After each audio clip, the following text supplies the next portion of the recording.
Hello and welcome to the first Wheelhouse Talk of the 2015-2016 academic year. We're very excited to kick off this series with you guys today, but before we begin, we'd like to revisit why we have the Wheelhouse Talks. The Wheelhouse Talks feature cross-disciplinary local leaders who are eager to engage their leadership philosophy and experience. Here, community leaders tell their stories of learning and growth while emphasizing the importance of shared leadership values, including responsibility, energy, community, and authenticity. The Wheelhouse Talks provide fellows and the public with an opportunity to engage with those making an impact in our community today. So with that, we'd like to thank you all so much for joining us here today, and Abigail will introduce our speaker now. Thank you.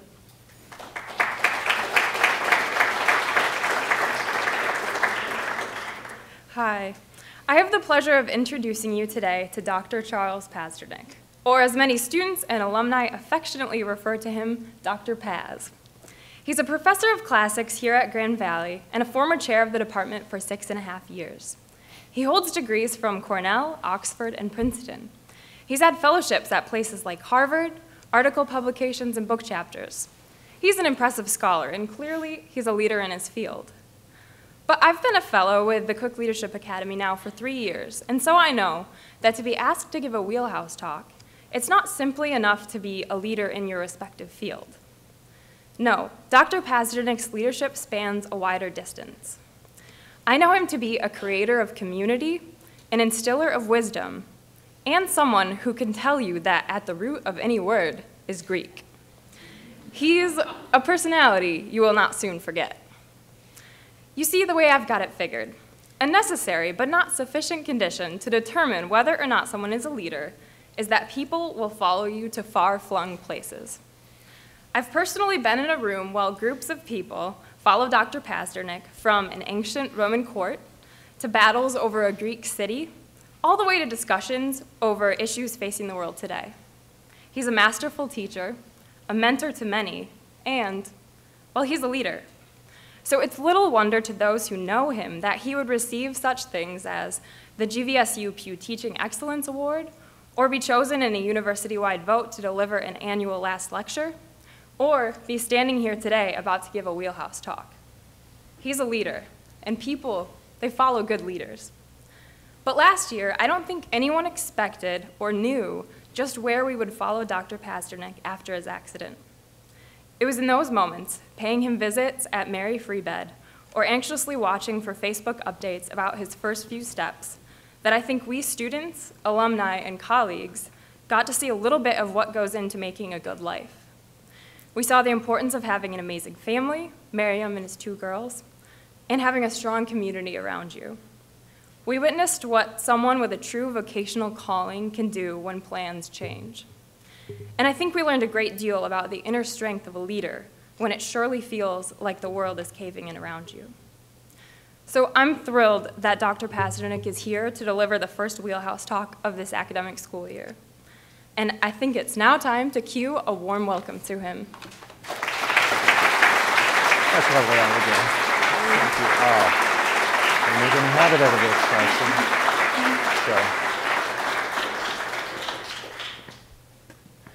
So. Thank you very much, Abigail. I appreciate that. And of course, it's all a terrible batch of mischief and falsehoods that she's been giving you here. Let's see if we can get this to swap here. The good folks at the Hauenstein Center did not ask me to supply a title for my talk today. And so consequently, I got free rein to do whatever I wanted with it because I knew I wouldn't be scaring anybody away.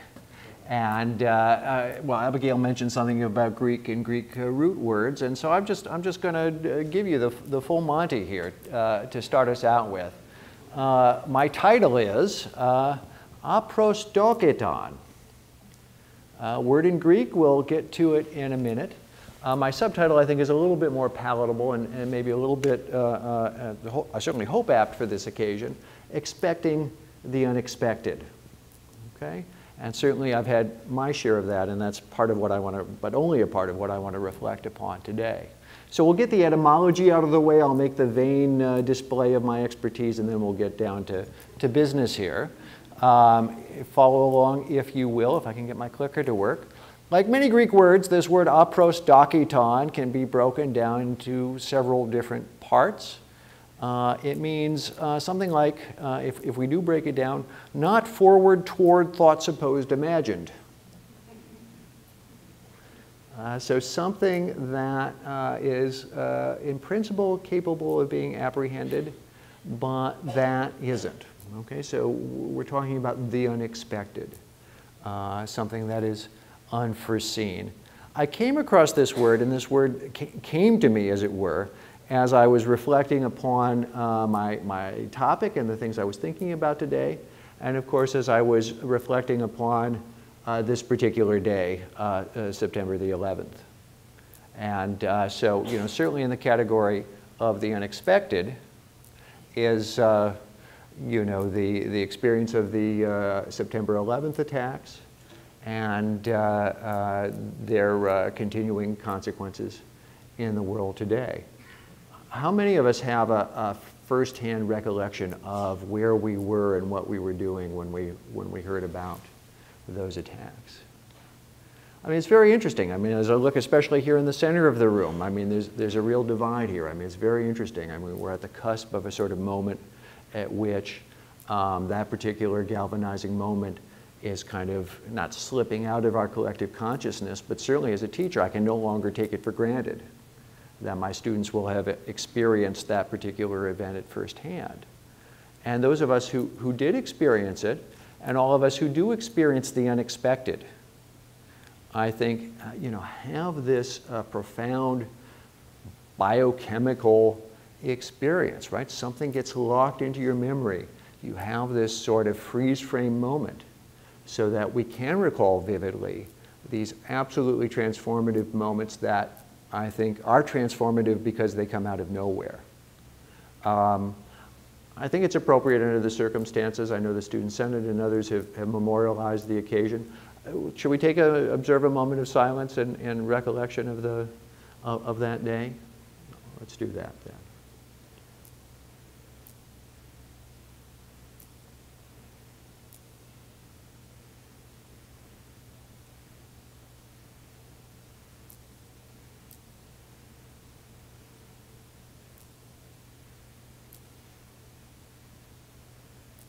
Something that emerges out of recollections of that event, certainly if you see a commemoration on the news or something like that, everybody talks about what a fine day it was, right? What a gorgeous, crisp fall day it was, you know, out of which all of this catastrophe and chaos erupted. And there is something about that contrast, isn't there? That contrast between peace and quiet on the one hand and these absolutely incomprehensible events on the other hand. I'm going to run the risk of comparing a small thing with a large thing. But again, as I was reflecting upon that experience, of course, I reflected upon my own experience as someone who you know, experienced a life-transforming moment myself. And you know, I want to make it clear that I'm not at all constructing an equivalence between the one and the other. But we can certainly reflect upon personal events that we've either experienced ourselves at first hand or that people that we know have experienced that have had a similar sort of galvanizing effect. In my case, it was the 14th of July, 2014. It was a crisp, lovely summer day. It was about 9 o'clock in the morning. I had, as I was pretty regularly doing at that point in time, dropping off my daughters for their summer activities. We had ridden with our bikes. I was an eager and avid and I think quite a skilled and confident urban bicyclist. And I was on my way downtown. I was in fact on my way to this building. I was on my way to Steelcase Library in order to do some work. I was looking forward to spending the next year engaging in a number of scholarly projects. I had been awarded a sabbatical leave. My family and I were planning to go to Germany. We were planning to spend 4 months in Germany, where I had been invited as a visiting scholar. We had gotten the visas, we had booked the tickets, and we were all set to go about a month from then, about a month from the 14th of July. And I was riding down Fulton Street on my way to the downtown campus here, and marveling. I mean, this may sound contrived, but I was marveling at how wonderful it was, how fortunate I felt about all of these plans that were on the point of coming to fruition. And you know, just sort of thinking about how wonderful it was to be outside, to be breathing that crisp air, and just feeling just profoundly content.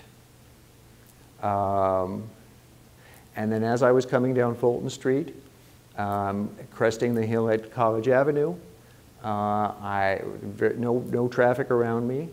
I was approaching Prospect Avenue down by GRCC, and a minivan in the oncoming lane was, I'm sure, looking ahead of me to see whether any other traffic was coming over the crest of the hill, and you know, was not looking at all for bicyclists in the lane.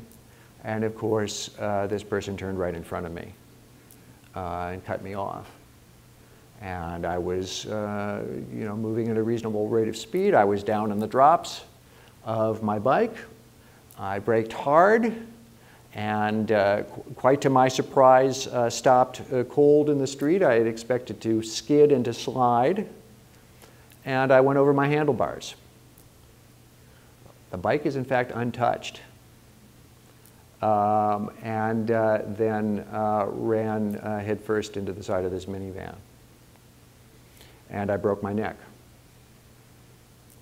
And, you know, went from this to this. This was taken early in my time at Mary Free Bed, at a time at which I was paralyzed from my chest down, and had lost much of the use of my hands, and was contemplating life in a motorized chair with very limited abilities. I mean, in fact, I am a quadriplegic as a result of my injuries.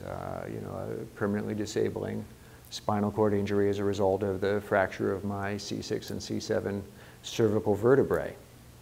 I spent 8 weeks in a surgical halo, so the parts of me that could move were immobilized in that particular structure. And it was a long process. I spent 3 months at Mary Free Bed under their expert care. After 3.5 weeks, I was able to wiggle my toes.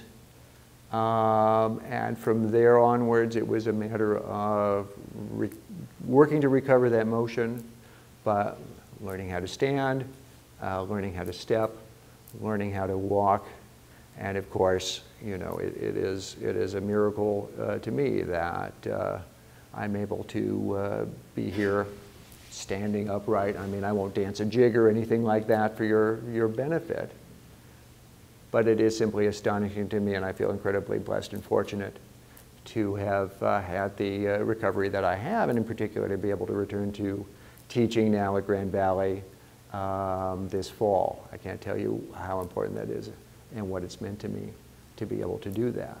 And so by the time I left the hospital, I was barely walking out under my own power and on my way to, you know, the recovery of as much of a return to my former self and to my new life as I could. I've discussed in greater detail the progress of my recovery and my experiences at the talk that Abigail mentioned, the last lecture that I was very glad to be invited to deliver by the GVSU Student Senate. I'll give a little plug, I guess. It's on YouTube.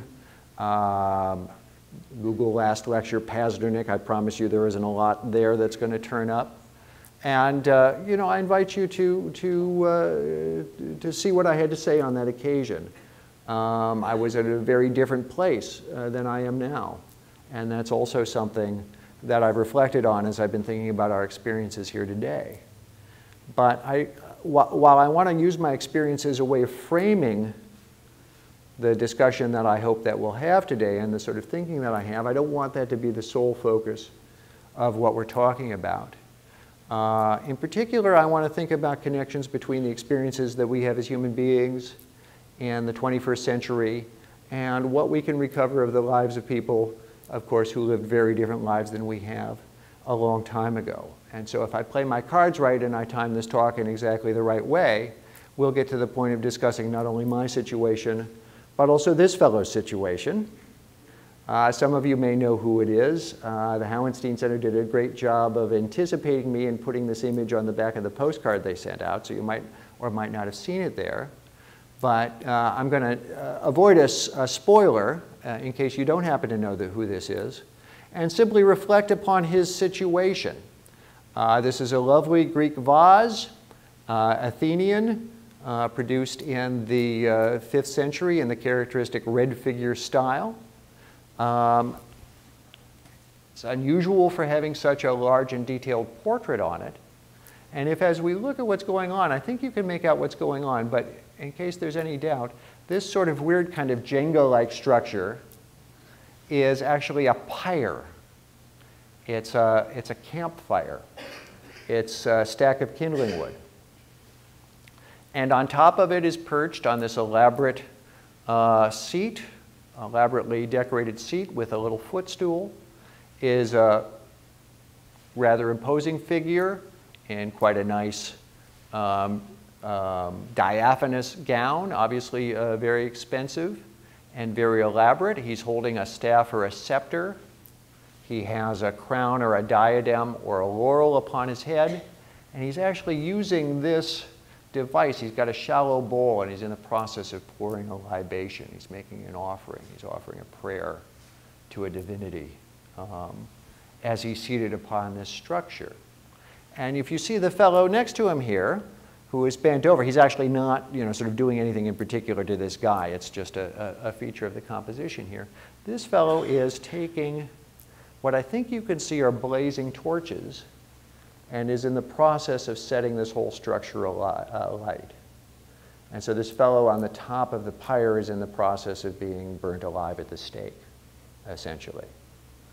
So he's having an awfully bad day, isn't he? Okay? Well, let's go back then to this idea and my $10 Greek word here, aprosdoketon, the unexpected. As I was reflecting upon this talk, as this word came to me, of course, I had to go back and figure out exactly where it had come from. And so I realized as I was doing my thing that I was thinking about Thucydides without realizing it. Thucydides, the Greek, the Athenian historian, the author of the celebrated history of the Peloponnesian War between the Athenians and the Spartans, has among his very, very many words the following sentence. I reproduce the Greek here. I won't inflict that upon you. But my deliberately inelegant translation of this line incorporates that word aprosdoketon, unexpected. And what Thucydides says, or what Thucydides' text says at this point, is a claim or a statement that I think has a claim upon our attention, as well as the context of the story he's in the process of telling. What enslaves the spirit is something that is sudden and unexpected and that happens utterly beyond reason. I think we can relate to that. It's a deliberately strong statement, and that's quite a literal translation of the verb here, to enslave the spirit. It bears thinking about what that means. It means that the spirit, our animating force, our sense of control over the world is being overcome and dominated by the force of these events. And I think about that. I think about that in the context of this sort of chemical reaction that I was imagining earlier, the kind of effect that we experience physiologically when we're confronted with events that are sudden and unexpected and utterly beyond reason. And there's a problem there, or at least Thucydides wants to problematize this idea. It isn't, in fact, Thucydides himself who is speaking this sentence or making this assertion in his own voice. This is actually part of a speech that's being delivered by Pericles. You might have heard of him.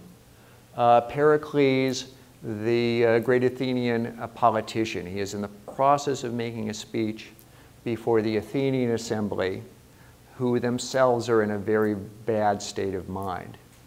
Pericles was one of the architects of a very daring strategy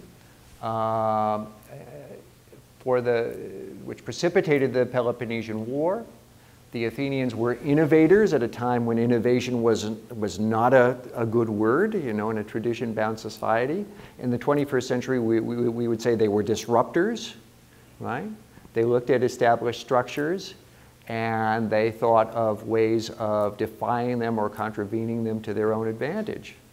And in a nutshell, what Pericles and the Athenians realized was that if they relied on their own strengths, the strengths of their navy, and they refused to engage the Spartans and their allies where their strength lay, that is, in their heavy infantry, that they would be able to neutralize Sparta and its allies, and they would be able to pursue their own interests unhindered by any attempt to oppose them.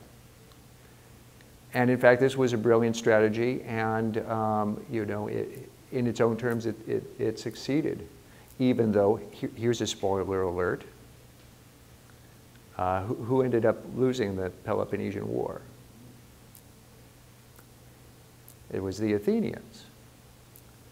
And Thucydides, of course, experienced that defeat, and he has to explain why this brilliant strategy, why this brilliant plan failed to materialize. What was the gap between conception and reality? Well, we know there's an enormous gap between conception and reality. And Pericles at this moment is really fighting for his political life because he is in trouble. One of the aspects of this Athenian strategy that was the most difficult for the Athenians to accept involved letting the Spartans and their allies invade Athenian territory whenever they wanted to, and not doing anything about it. And that entailed taking all the Athenians from the countryside and crowding them within the walls of Athens. And it was there under those circumstances, with the population of Athens crowded together in the walls and the conditions of a pre-modern city. You can imagine how smelly and unpleasant it was and how unhygienic. There was an outbreak of plague. Absolutely devastating. Absolutely devastating. And as Thucydides would have it, utterly unexpected, utterly without reason, utterly without rationale. He said there was no explanation, supernatural, natural, rational, paranoid, that sufficed to explain this phenomenon. It was utterly unexpected. It was utterly beyond reason. And of course, Pericles had led the Athenians to this particular juncture. And so he stands up and he says to them, you are suffering from this enslavement of your spirit. You are allowing something that none of us could have anticipated, none of us could have predicted, none of us could have planned against, to alter your resolution and to abandon the plan that we had made. The Athenians had actually gone over his head and had begun negotiating with Sparta for a cessation of the hostilities. And he stands up and he says, it's a really good idea that you've got me to stop you from doing this. You're the ones whose spirit is enslaved, not me. I still understand, I still have the direction, I still perceive that the direction that all of us agreed to pursue was a proper one and was something that we can sustain and fulfill. And Thucydides tells us that after Pericles delivered this speech, the Athenians were upset. They fined him, but they abandoned their efforts and they continued to pursue their strategy. And Thucydides says this was the great merit of Pericles, that he was able to stand up against the Athenians, even in the context of an Athenian democracy, where they were able to vote their leaders in and out of office, exile them, and do all kinds of punitive things to them. He alone possessed the ability to stand up to and to stand up against the passions of the people, to buck them up when they were down, and to dampen their spirits when they became overenthused. So much so, says Thucydides, that under Pericles, Athens was in name a democracy, but in fact under the influence of that one figure. So Pericles wasn't the product of that democracy, that participatory democratic practice. He was in some sense the repudiation of it. Thucydides is no admirer of participatory democracy. And of course, the great problem with a situation like that is, you know, as far as Thucydides presents it, the Athenians were very fortunate to have a figure like Pericles. But once they lost him, he ended up dying as a result of it. They were not in a position to replace him. And Thucydides says the leaders who came after him were unable to replicate his style of leadership. They were unable to rise above the passions and the irrationality of the people as a whole. And that, he says, was responsible in a nutshell for the Athenian defeat in the Peloponnesian War. And so this is what I'm going to invite you to reflect upon. Is there a way within a democratic context or outside of it? How is it that you train leaders? How is it that you create and instill in leaders this ability not to predict the unpredictable, right? That is not within the scope of what any of us are likely to be able to do, but to respond affirmatively and positively when things happen that, that cannot be anticipated. How do you avoid that sort of enslavement of spirit? I don't have a ready answer to that question. I'm certainly not standing up here and proposing myself as a sort of Periclean figure. But I hope you'll agree that it is a dilemma, and that it's an enduring dilemma, and that we can imagine experiences that we've had collectively and individually where you know, we do have these moments at which we're at a loss and we're not sure what the next step is or what we're able to do. All right? I'm going to put this into the context of my own experiences and some of my own background. Because as a young person, as an undergraduate, I had the experience and the opportunity to participate in an organization. It's called Telluride Association, founded in 1911. That, as it says on the website here, a little screenshot, it's a nonprofit organization that creates and fosters educational communities that rely upon democratic participation. And without going into an enormous amount of detail, I want to emphasize what an enormously formative experience this organization had upon me as a young person. And in fact, long after that, I was elected to the membership of Telluride Association, one of 100 people, essentially the board of directors of this association, as a 19-year-old in 1985. I finally resigned from the organization, as it happened about a month before my accident in June of 2014. I'd served 26 years in this organization in a variety of roles. I was the president of it. I served on the board of trustees that managed the association's endowment. And over the course of that time, I had the opportunity to reflect on expecting the unexpected in many different ways. One of which I want to place before you a little bit, because it was really the first experience I had trying to think systematically about some of these issues and how you plan and how you create structures that are resilient enough to respond to change that, again, we can't plan for and that are unpredictable. As one of about 100 persons on the board of directors of this body, like any board of directors, our first concern was for perpetuating the organization, right?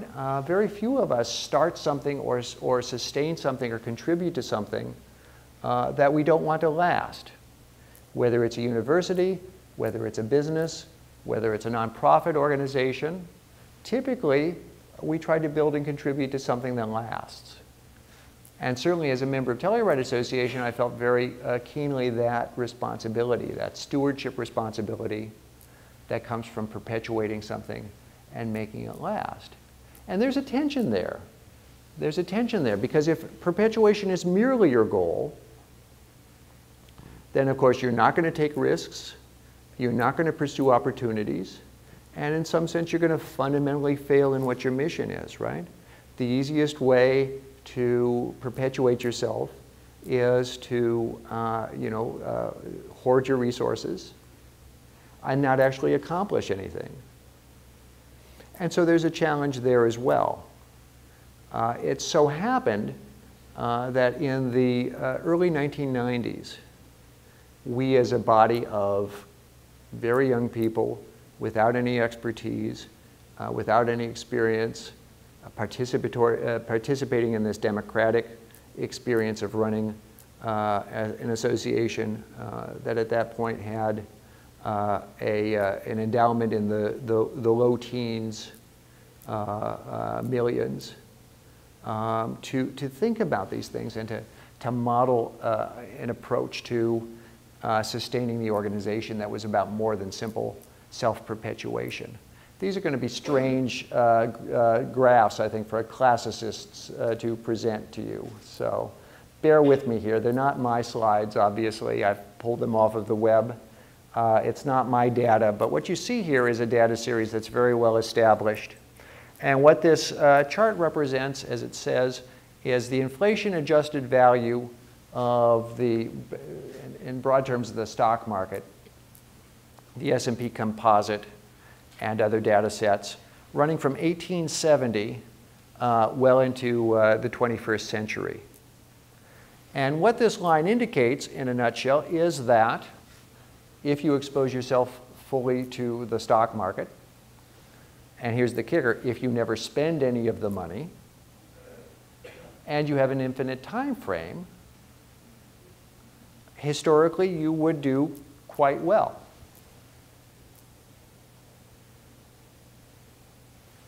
And this was a perspective that was presented to us as an institution that in principle had a perpetual duration, right? All of us are finite individuals as human beings, right? We want to retire at a particular age, we have particular goals. We can't necessarily take that long sort of God's eye view of what the return of an investment might be. But in principle, an organization that has this long-term point of view and that was willing to tolerate the historical fluctuations that a market like this might return could potentially do very well for itself. But of course would expose itself to lots of long and short-term risks as well. You would have to deal with things like, oh, I don't know, the Great Depression, right? And World War II, right? And you'd have to be resilient enough to withstand these shocks. Now, Telluride Association itself went through a very bad period in the 70s and the 80s, where you can see that the line here, the trend line here, is very flat. And as a result of, you know, the Arab oil embargo and inflation and things like that, there was a real erosion of capital assets for our organization and other organizations. And that made the association very gun-shy and very risk-averse. But as a result of a number of pretty good bets in the early 80s, the organization turned its fortunes around. And by the time we got to the 80s and the 90s, we were in a position to sort of internalize some of this information that I'm presenting to you. And to think about what would it look like if the organization you know, bet its assets on the stock market as broadly construed and then tolerated the bumps that followed. And after much deliberation, you know, we decided to adopt that high-risk, high-reward strategy. Obviously, I'm simplifying a great deal here. But of course, that was a very consequential decision to have made. It happened to be a very timely one, because we were then catching, we had already profited to some extent, but we were catching the long bull market of the 90s. And we rode that curve right up to the top, right up to the tech bubble deflating in 2000. And over the course of that time, we more than tripled the assets of the organization. Became a rather different organization as a result of that. Hooray for us, I guess. Now, of course, we also tolerated and put up with the bursting of the tech bubble and, of course, the Great Recession. And now, if you follow the markets at all, you'll know that things are bouncing up and down, and there's a great deal of certainty as time goes on. And so with risk comes reward, we hope, but with reward comes risk.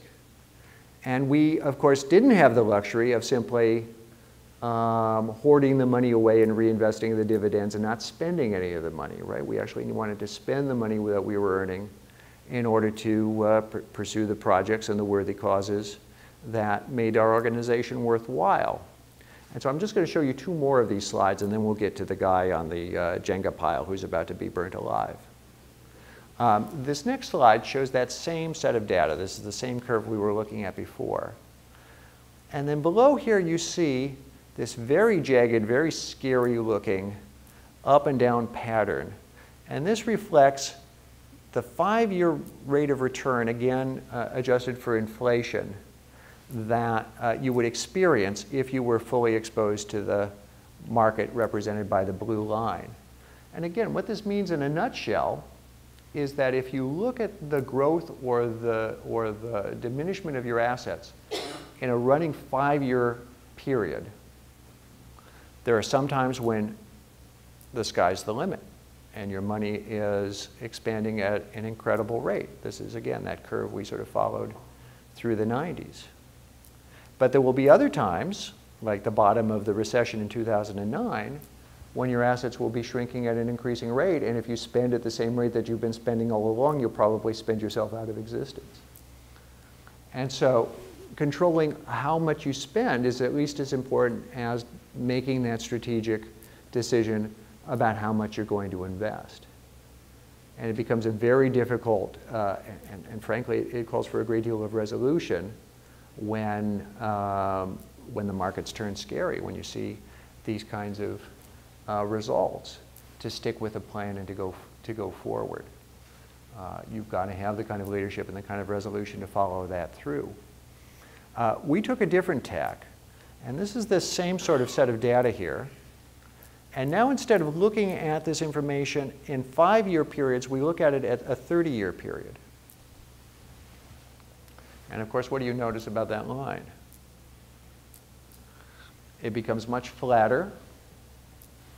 It actually never goes negative. The zero bound is just below here, so it actually never goes negative.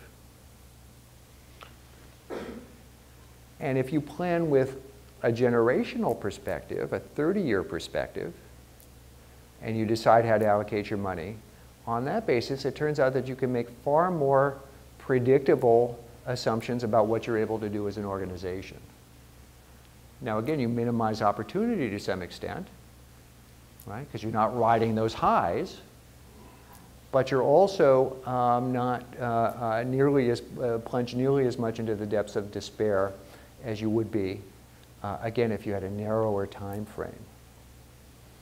Okay? And so our experience over a fairly eventful period of time since we implemented this strategy has been a reasonably positive one.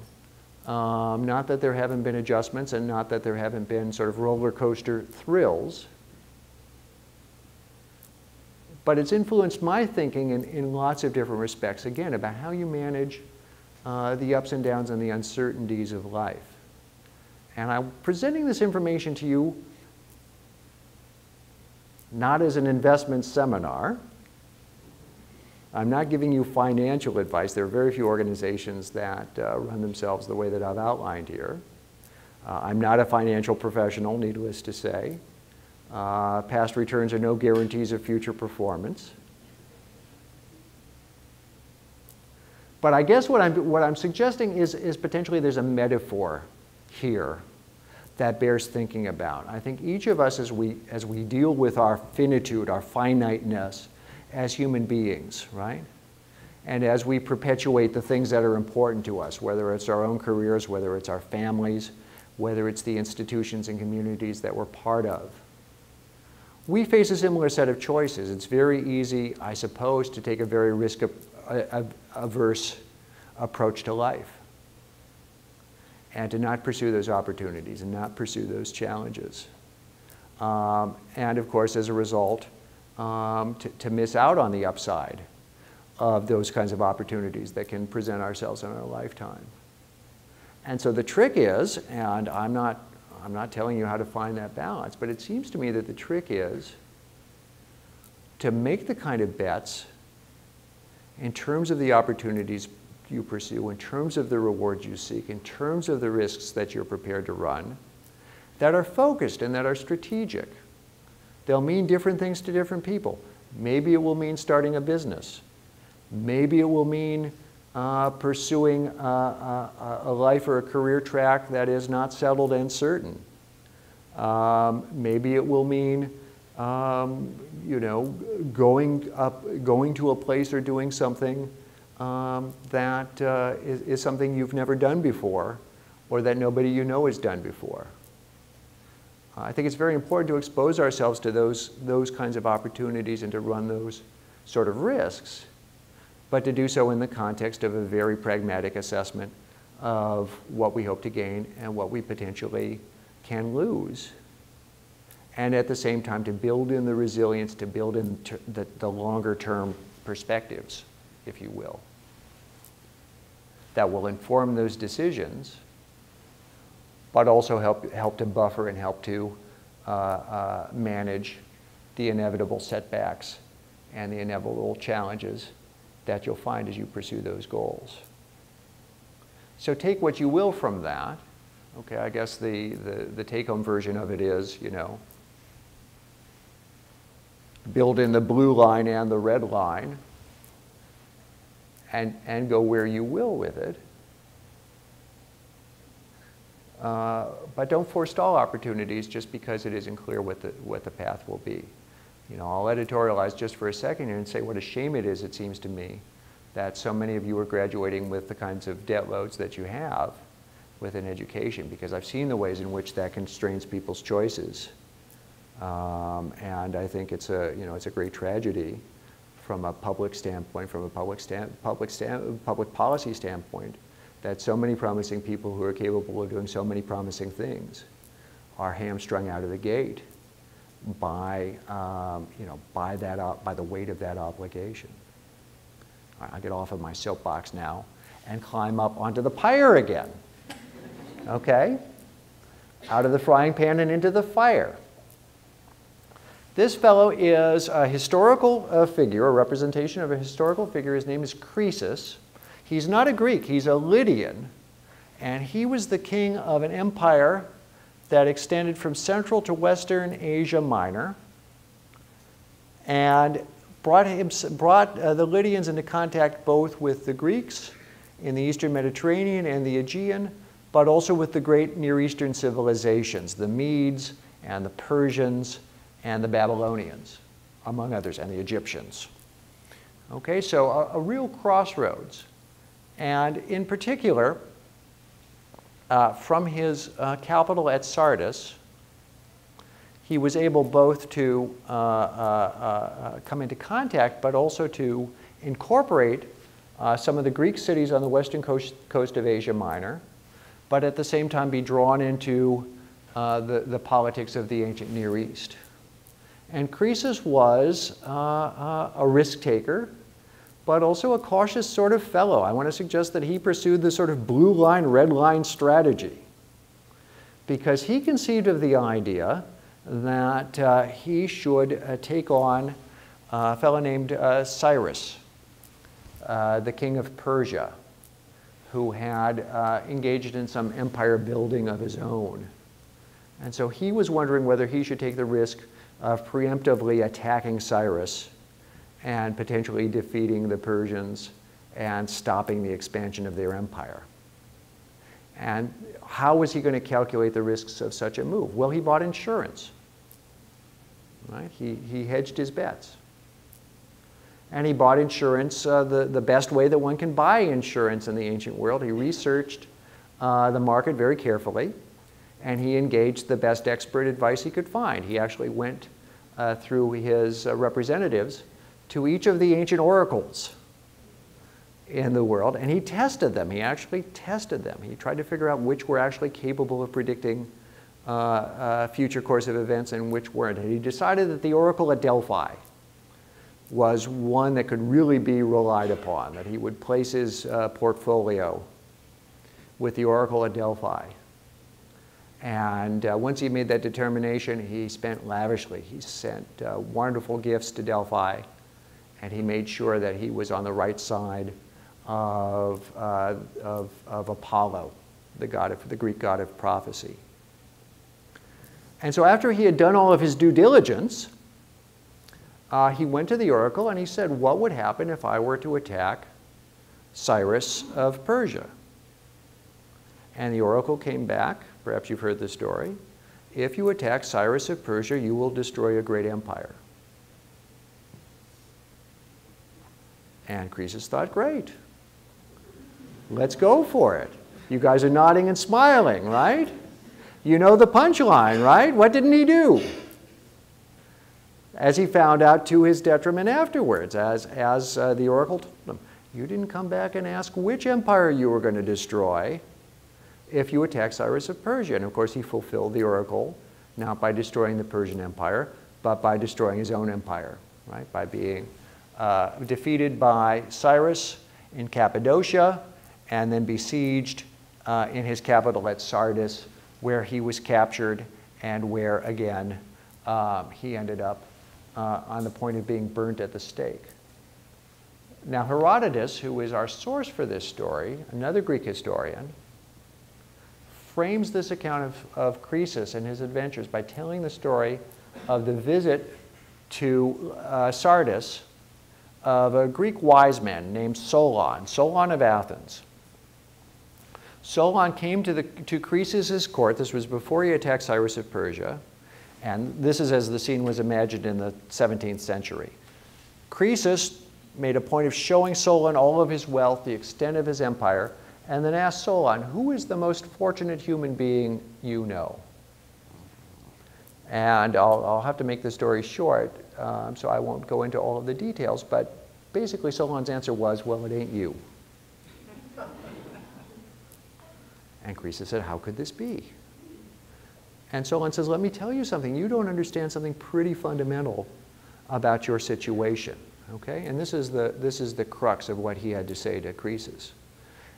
This is Solon speaking to Croesus. In a long span of time, it's possible to see many things that one does not want to see, and to suffer many things as well.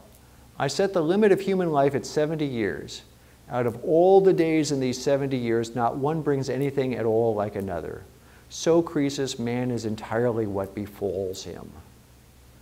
He's entirely a creature of chance. He's entirely the creature of the unexpected. Okay? And so Solon says, Croesus, you're at the top now. You feel fortunate now. It's a beautiful day. The sky is blue. But all of that can change in an instant. And while you're a living human being, you just never know what's going to happen from one moment to the next. Well, and of course, what happened to Croesus? He took his chance, and his expectations were thwarted. And so there he is on the pyre. I'm sorry about this. I hope it reproduces well enough. This is now a 16th century imagining of this scene. Rather different from the vase that I showed you, but there's Croesus upon his pyre about to be burnt at the stake. And this is his conqueror. This is Cyrus of Persia. And Cyrus has set up a spectacle that on the face of it was entirely justified. Here Croesus had attacked him, a premeditated attack. He had been defeated. Cyrus felt perfectly justified in doing the worst thing he could imagine to Croesus, and undoubtedly laughing in delight, cackling evilly as he did it, right? He was going to take Croesus and he was going to set the pyre alight and demonstrate his own supremacy and preeminence. And so we reach this moment at which Croesus is there upon the pyre. The lackeys are going forward with their torches. They're setting the pyre alight. And Croesus looks to the sky and he says 3 times, Solon, Solon, Solon, naming Solon, the Greek sage, who had come and given him his advice about how foolish it was to imagine that you're fortunate as a human being. Well, this piqued Cyrus's attention, right? Well, who is this Solon and what is this about? And so he actually sent people, interpreters, because of course he was a Persian and Croesus was a Lydian. What is all of this about? All right, well, Croesus explains.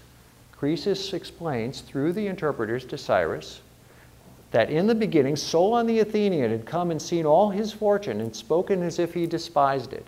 Now everything had turned out for him, for Croesus, as Solon had said, speaking no more of him than of every human being, especially those who think themselves fortunate. This is reported to Cyrus. What does Cyrus do with this information?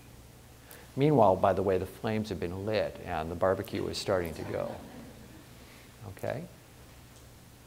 Well, this is reported to Cyrus. When Cyrus heard through his interpreters, I want to come back to that. When Cyrus heard through his interpreters what Croesus had said, he relented and considered that he, Cyrus, a human being, was burning alive another human being, one who had once been equal to him in good fortune. In addition, he feared retribution, reflecting how there is nothing stable in human affairs. Cyrus gets it, right? Cyrus gets, according to Herodotus, what Croesus had failed to understand until it was too late.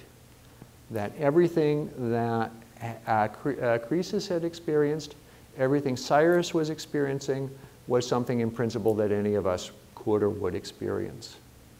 Right?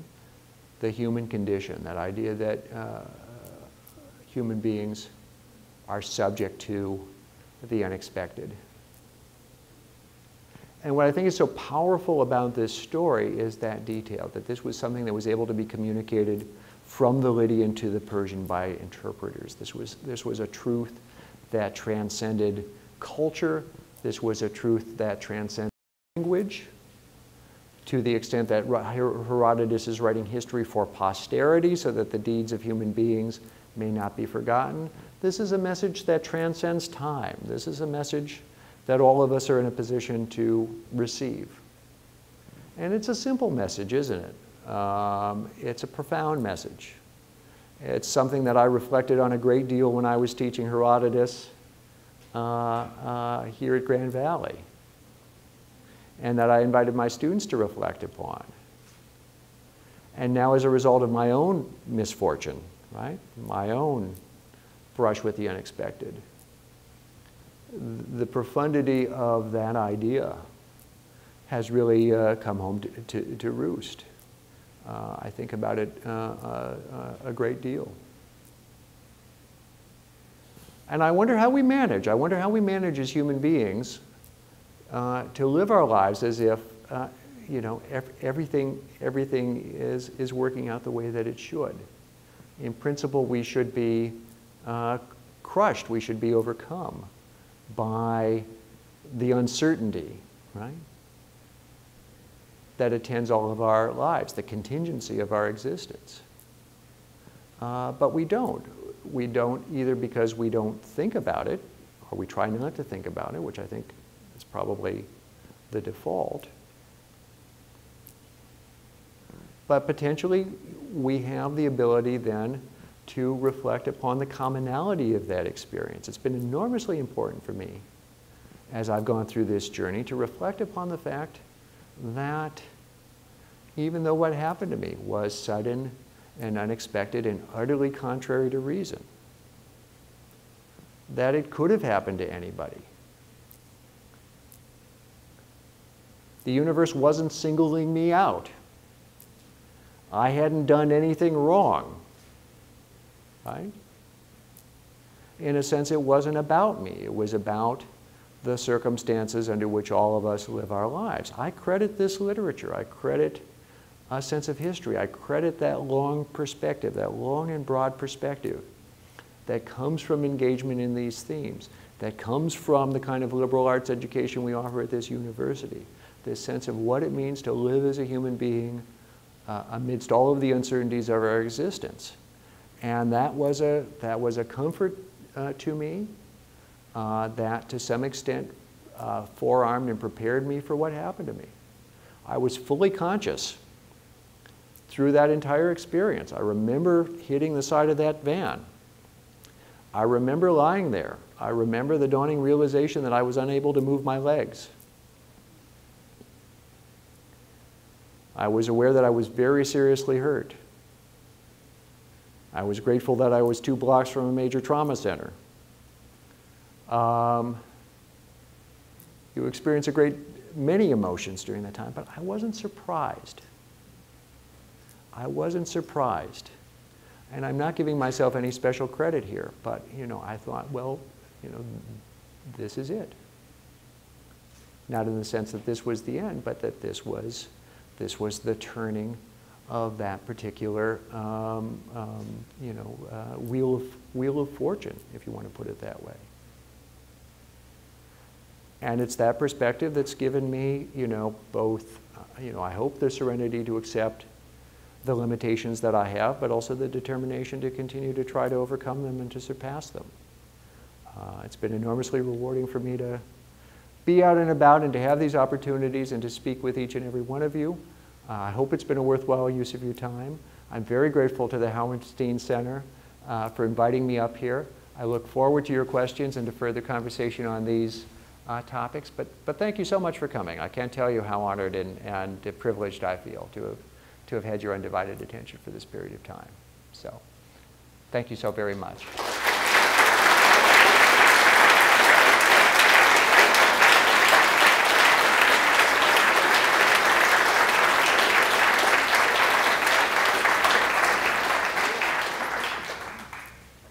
Okay, wow.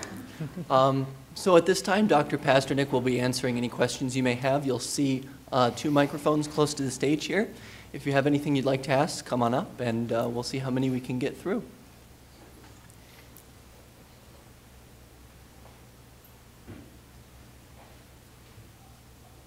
Don't be shy.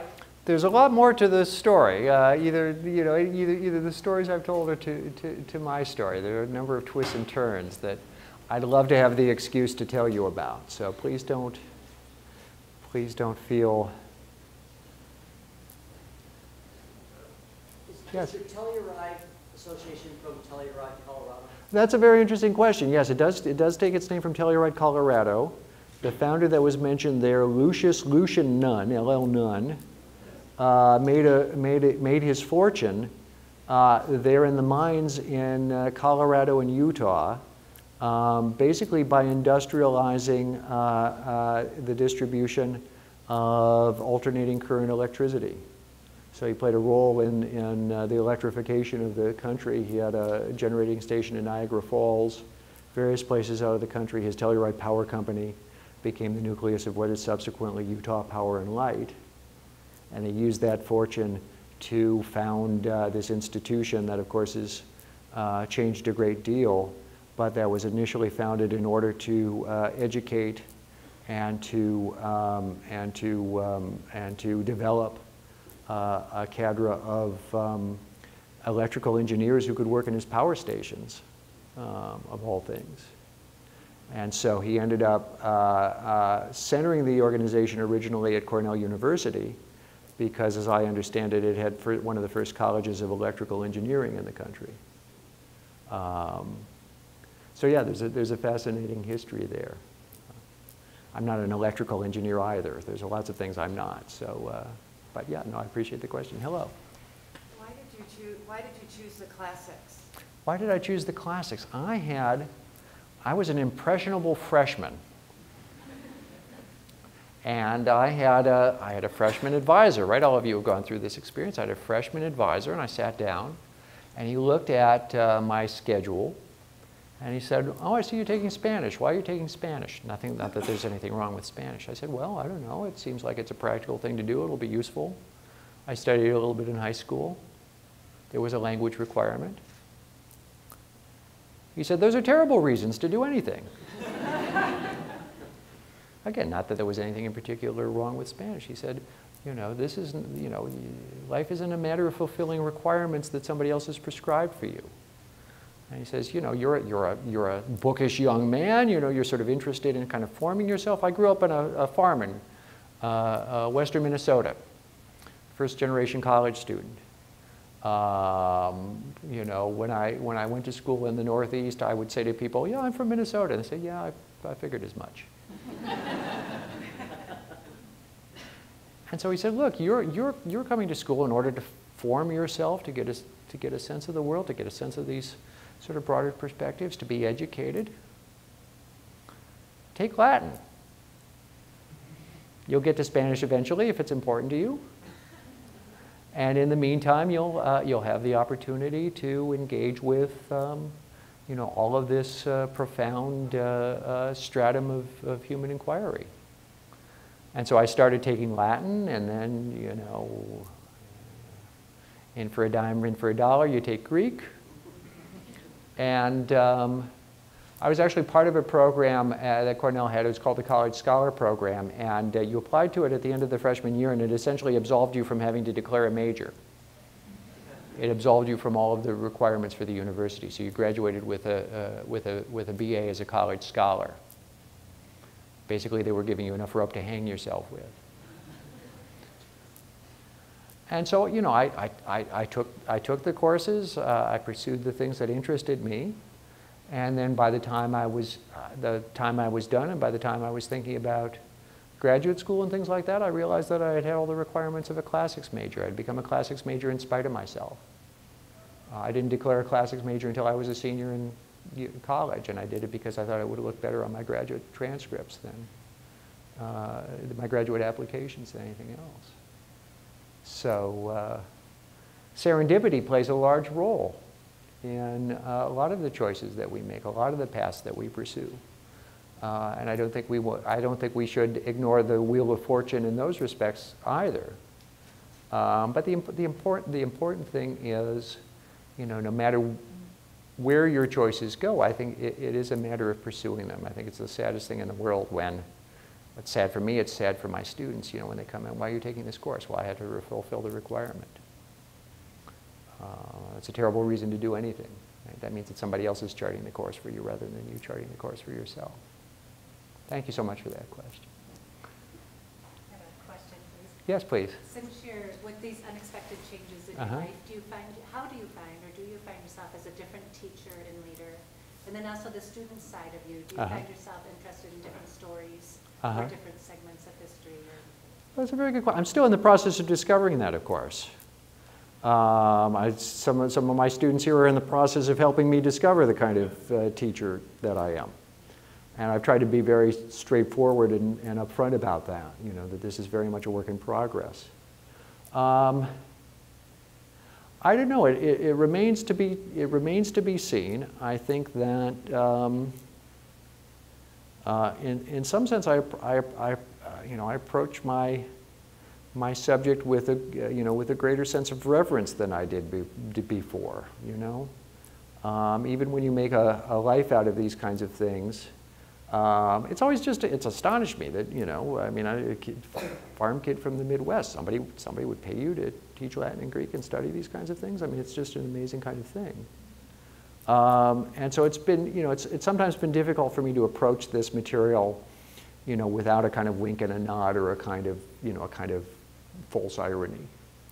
And certainly as a result of my experiences, I've sort of given myself permission to actually take it a little bit more seriously, or to at least to show my students that I take it more seriously, and that I really feel there's a profundity there than I might have felt entitled to do before. But of course, I'm much more conscious of the vulnerability that all of us have, simply because I'm constantly confronted by my own vulnerability. Thank you. Uh-oh. This is my boss here. This is.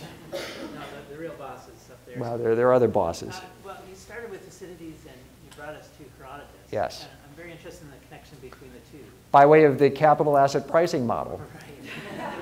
Which is an irony both would appreciate. Yes, indeed. The phrase from Thucydides talks about the enslavement of the mind. Yes.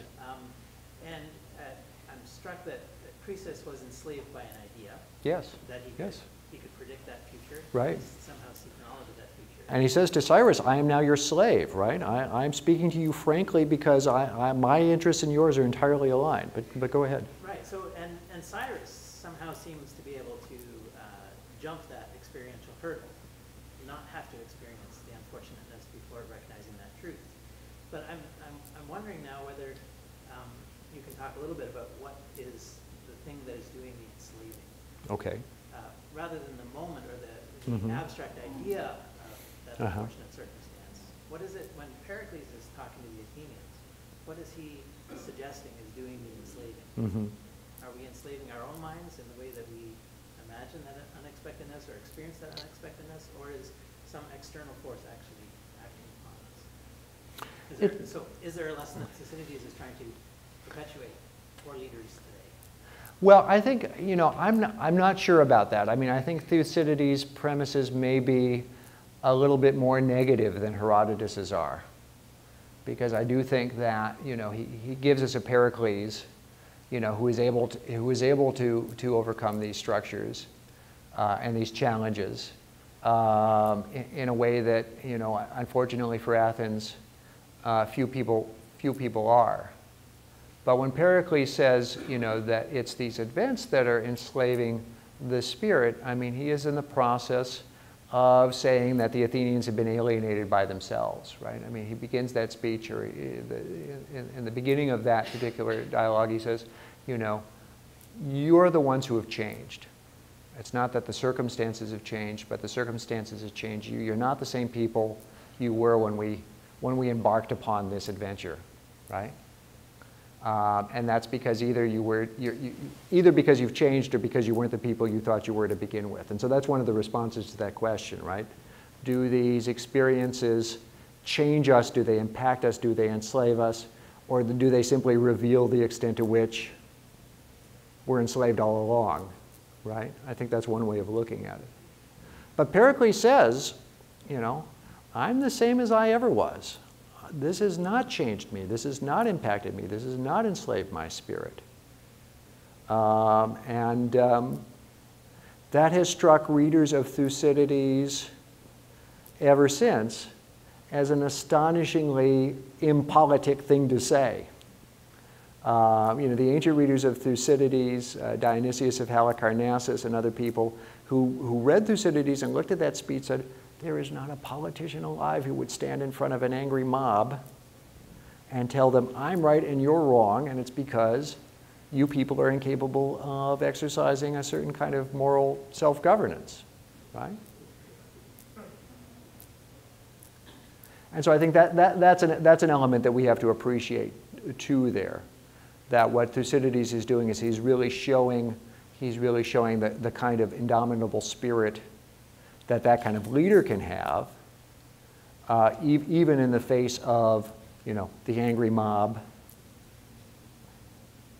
and the most absolute imaginable demonstration that he's not in control of events, right? I mean, it's important for Thucydides, as I suggested, to insist that the plague was unpredictable. Nobody could have anticipated the plague. That's, I think, both to exonerate Pericles, but also just to demonstrate that kind of indomitability there. Okay? And so, like I say, the larger question, the question that I'm focusing on is where do we find that indomitability? Much less, and not so much where we find the enslavement. I think it's easy to understand where the enslavement comes from. It may be our default mode of operating, and it's only events that reveal that. That's my off-the-cuff response. But thanks so much for the question. Yes, please. So when Cyrus realized he had generated some bad karma there. Yes. Did he stop the fire and put it out? So it didn't Oh, I was hoping somebody would ask for the rest of the story. I thought I had to stop. I didn't want to impose too much on your time, but now you've given me permission to go on some more. So thank you for rising to the bait. I was hoping that somebody would wonder what happened to poor Croesus there as the fire was burning around him. In fact, Cyrus, and bad karma is exactly the idea here, the idea that there would be something imbalanced, that it would invite retribution. And so he says, well, put out the fire. We've got to rescue poor Croesus. But then Herodotus says the fire had gone so advanced that they couldn't put it out before, despite their best efforts. And so Croesus is looking around, and he invokes divinity. I think this is where the libation that he's offering, the bowl, the sacrifice he's making, comes in. And Apollo, right? This is where the insurance policy pays off. Apollo takes pity on Croesus and sends a rainstorm. There's a sudden rainstorm, and the rainstorm puts the fire out.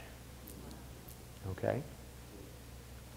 I'm going to stop telling the story, I promise. But then Croesus actually goes back and he says, he gets permission from Cyrus to go back and to rebuke the oracle. He says, how dare you? I gave you all this great stuff. You know, I paid my premiums on time. How dare you not insure me against this liability? And Apollo comes back and says, well, first of all, you didn't ask the question. Which empire would you destroy? And secondly, he says, you know what? Things are written in the book of fate, right? Gods cannot intervene with fate. This was fated to happen, but I put it off for 3 years. You bought 3 years that were owed you. And everything else is on you. Everything else is a product of your own false choices and your own self-delusion. And Croesus has to admit the justice of that. He agrees. He agrees with that assessment at the end. So yes, that does round off the story very nicely. Thank you for the question. I believe you had a question. Hi. I was just wondering if you're still planning to go to Germany sometime and visit the professor in the future? Oh, that's very nice for you to ask.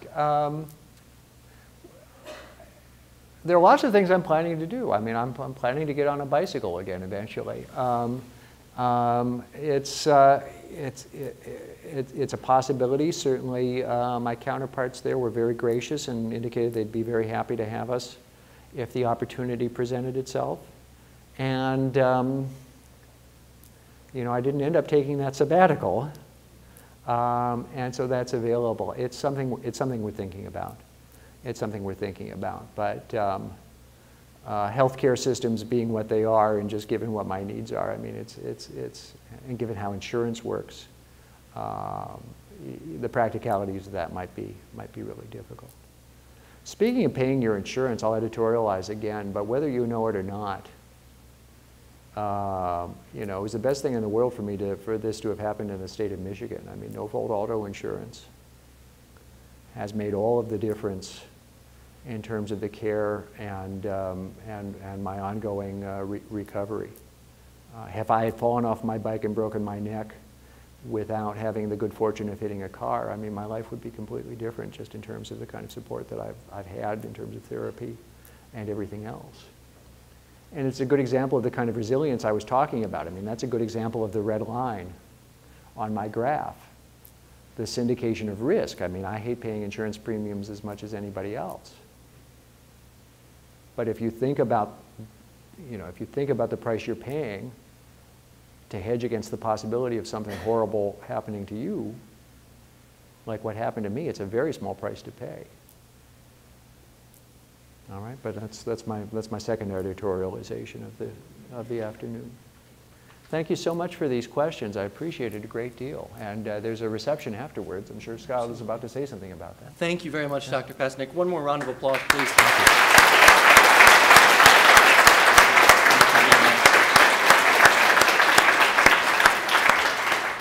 Okay, before we are dismissed from this room, just a few notifications. Hauenstein Center has a very busy event schedule coming up for the next couple of months. Next Thursday, September 17th, as you might have seen on the projector, we're holding a Common Ground Initiative event at the Celebration Cinema, airing the famous documentary Best of Enemies on the Buckley-Vidal CBS debates. That'll be held at Celebration Cinema Woodland, 7 p.m. Thursday, September 17th, next Thursday. Thursday the 24th, the Thursday after next, political commentator Bruce Fronin will be coming in to give a talk on religion and the Constitution. And then on Thursday, October 9th, Helen Fisher will be here to discuss biology and leadership. Postcards with the details on all those events, locations, times, and other details will be available at the registration table that you'll see as soon as you step out of the auditorium. So at this point, we'd just like to remind the CLA Fellows to join us for our monthly gathering, along with their mentors in the Meyer Regency room, out of the room and to the left. And to the rest of our guests, please stick around. Enjoy one another's company. Have cookies, coffee in the lobby, and we hope to see you for our next event. So thank you very much.